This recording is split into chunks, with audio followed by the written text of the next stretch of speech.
नमस्कार, मैं हूं आपके साथ आस्था कौशिक। बीजेपी प्रत्याशियों की 2 लिस्ट जारी हो चुकी हैं, जिनमें कई मौजूदा सांसदों का टिकट कट चुका है। अब सबकी नजर बीजेपी की तीसरी लिस्ट पर टिकी है, जिसमें यूपी की वो 24 सीटें भी हैं, जहां कई दिग्गजों का पत्ता कट सकता है। आपको रिपोर्ट दिखाते हैं, आखिर 400 पार के लिए बीजेपी कौन सा नया प्रयोग करने जा रही है।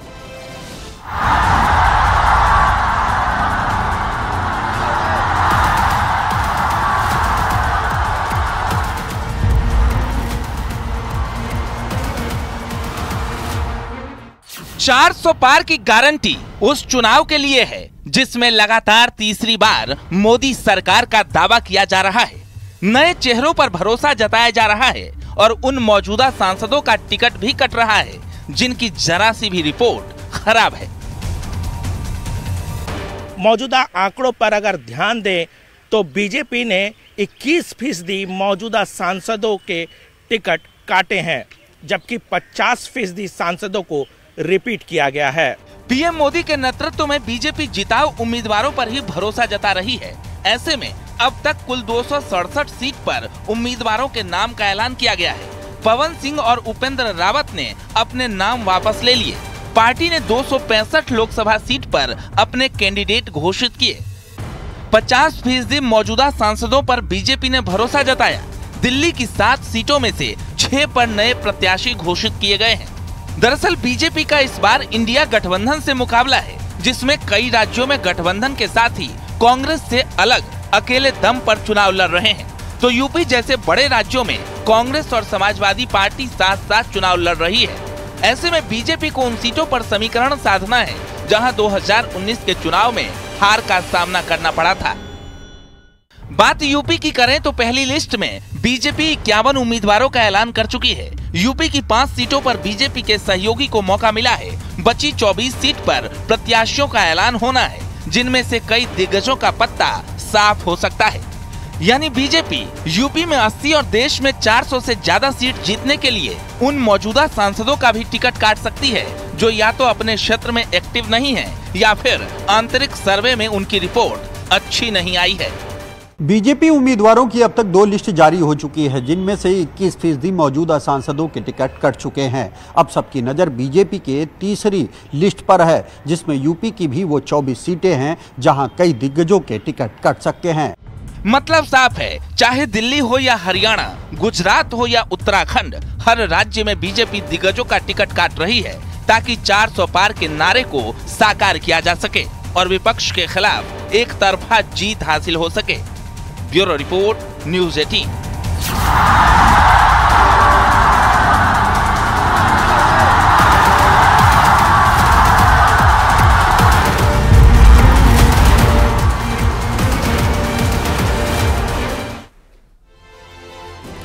जातीय समीकरणों की धुरी पर घूमती उत्तर प्रदेश की राजनीति में दलित आबादी की हमेशा अहम भूमिका रहती है। ऐसे में दलितों को रिझाने के लिए लगातार उनके हितों की योजनाएं चलाने वाले मोदी योगी सरकार ने एक और दांव चल दिया है। वहीं सीएम योगी ने खुले मन से समाजवादी पार्टी को दलित विरोधी भी बताया। आपको एक रिपोर्ट दिखाते हैं।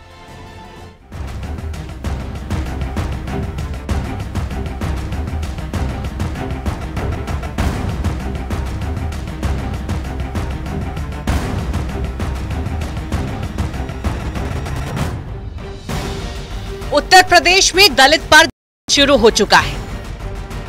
मायावती अपने कोर वोटर को साधने के लिए सभी 80 सीटों पर अकेले चुनाव लड़ने जा रही हैं। तो अखिलेश यादव भी दलितों को साधने की जुगत में है।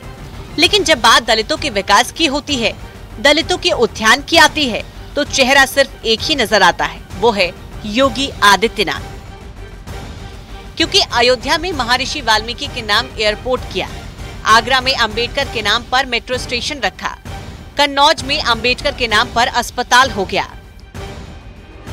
यानी सीएम योगी बार बार दलितों को भरोसे में लेने के लिए नाम के साथ सम्मान भी दे रहे हैं और जिसे दलित सिर्फ वोट बैंक नजर आते हैं, उन पर निशाना भी साध रहे हैं।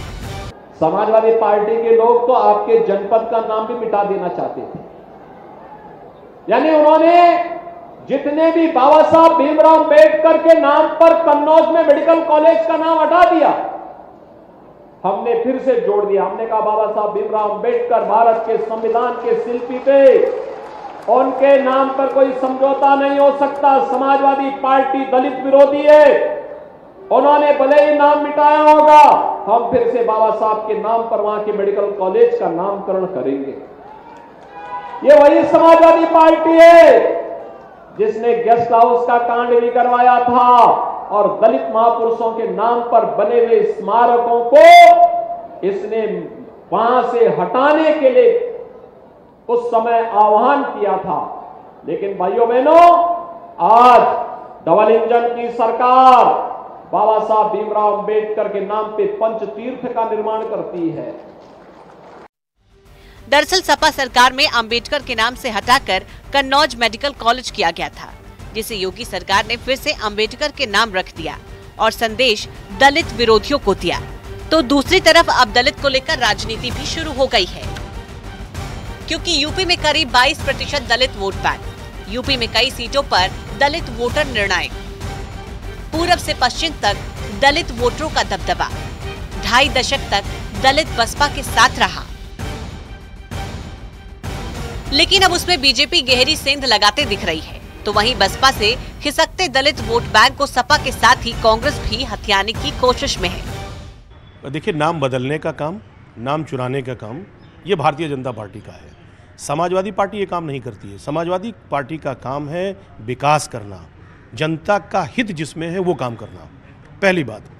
और दूसरी बात, दलित विरोधी की बात अगर की जाए तो आज आप देखें, जब से 10 साल से भारतीय जनता पार्टी की सरकार उत्तर प्रदेश से लेकर के देश में चल रही है, दलितों पर बड़े लेवल पर अत्याचार बढ़ा है।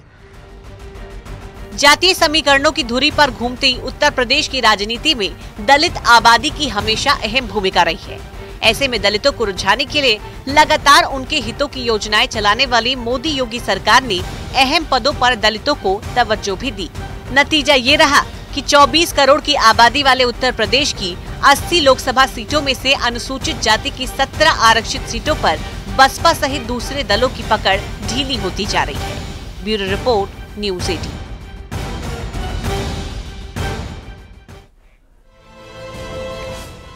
केंद्रीय गृह मंत्री अमित शाह ने सीएए को लेकर कहा है कि यह कानून कभी वापस नहीं लिया जाएगा। हमारे देश में भारतीय नागरिकता सुनिश्चित करना हमारा संप्रभु अधिकार है। हम इससे कभी समझौता नहीं करेंगे। विपक्ष के आरोप पर अमित शाह ने पलटवार करते हुए कहा कि विपक्ष के पास कोई काम नहीं है। उनका इतिहास है कि वो जो कहते हैं वो करते नहीं। प्रधानमंत्री मोदी का इतिहास है कि नरेंद्र मोदी ने जो कहा है वो पत्थर की लकीर है। पीएम मोदी की हर गारंटी पूरी होती है। अमित शाह ने कहा कि सीएए से इस देश के अल्पसंख्यकों या किसी और डरने की जरूरत नहीं है, क्योंकि सीएए में किसी की नागरिकता लेने का प्रावधान नहीं है। सीएए सिर्फ और सिर्फ 3 देश अफगानिस्तान, पाकिस्तान, बांग्लादेश से आए हिंदू, सिख, जैन, बौद्ध, ईसाई और पारसी शरणार्थियों को नागरिकता देने का कानून है।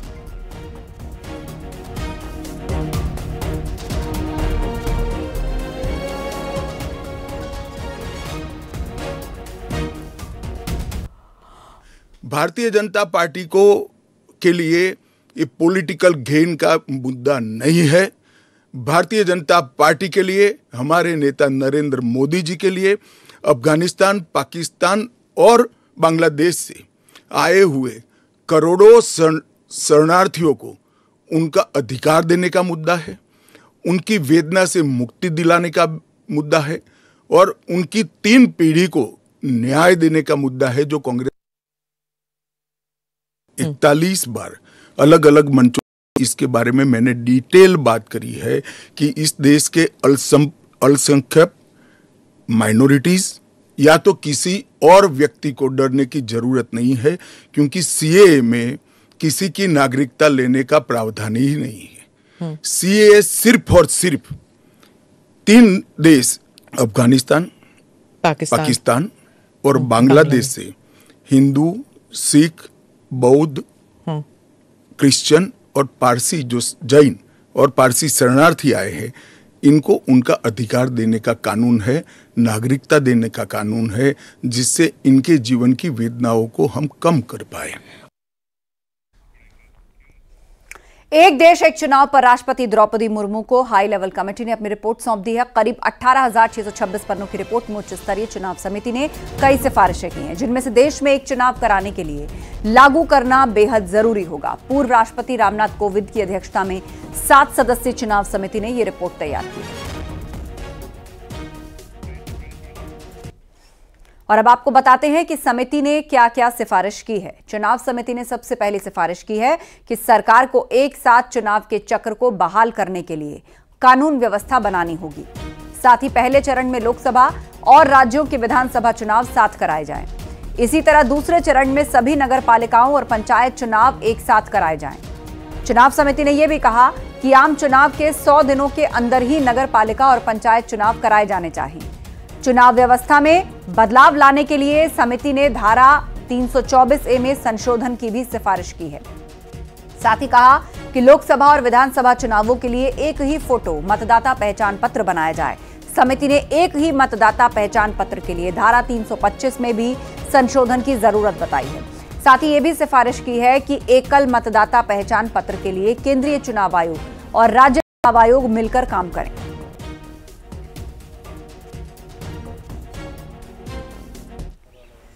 वन नेशन वन इलेक्शन के मामले में आज हाई लेवल कमेटी ने अपनी रिपोर्ट महामहिम राष्ट्रपति द्रौपदी मुर्मू को सौंप दी है। हालांकि इस रिपोर्ट को 18,626 पेज के द्वारा समाहित किया गया। 191 दिन तक हाई लेवल की कमेटी ने तमाम स्टेक होल्डर, तमाम बड़ी राजनीतिक पार्टियों के साथ एक बड़ी बैठक करके उनका निर्णय उस रिपोर्ट में शामिल किया है। हालांकि हाई लेवल कमेटी की इस पूरे मामले में जो एक कमावेश है वो यही है कि एक सुदृढ़ भारत को बनाने के लिए देश में एक बार में ही चुनाव करवाया जाए, जिससे आने वाले दिनों में सुदृढ़ भारत की ओर ये भारत जरूर बढ़ने की दिशा में आगे चलेगा। कैमरामैन अप्पू के साथ सुशील पांडे, न्यूज़ 18 दिल्ली। एक देश एक चुनाव की सिफारिशों को लेकर कांग्रेस ने केंद्र सरकार पर निशाना साधा है। जयराम रमेश ने कहा कि 400 सीटों के लिए बीजेपी संविधान बदलना चाहती है, जबकि बीजेपी ने इसे देश के विकास के लिए जरूरी बताया। वन नेशन नो इलेक्शन, वही तो चाहते हैं, वही तो चाह रहे हैं, इसीलिए तो जा रहे हैं। मुझे 400 सीटें दीजिए, मुझे 2/3 बहुमत दीजिए, मैं संविधान बदलूं। संविधान बदलने का उनसे क्या फायदा मिलेगा? One nation no election. हमारे पूर्व राष्ट्रपति जी रामनाथ कोविंद जी ने जो अपनी समिति का एक रिपोर्ट दिया है कि देश में एक साथ सारे चुनाव हो, उसका स्वागत करना चाहिए। माननीय प्रधानमंत्री जी भी, नरेंद्र मोदी जी ने कई बार इसके बारे में बात की है। इससे कई फायदे हैं, कई लाभ हैं। पहली बात तो कि एक साथ जब चुनाव होते हैं, जैसे पहले होता था 1951 से 1967 तक, भाई चुनाव की प्रक्रिया खत्म हो जाती थी, 5 साल में एक बार होता था। पूरा प्रशासन, राजनीतिक लोग, सारे लोग जो है काम कर सकते हैं, निरंतर काम कर सकते हैं 5 साल के लिए बिना रोक के।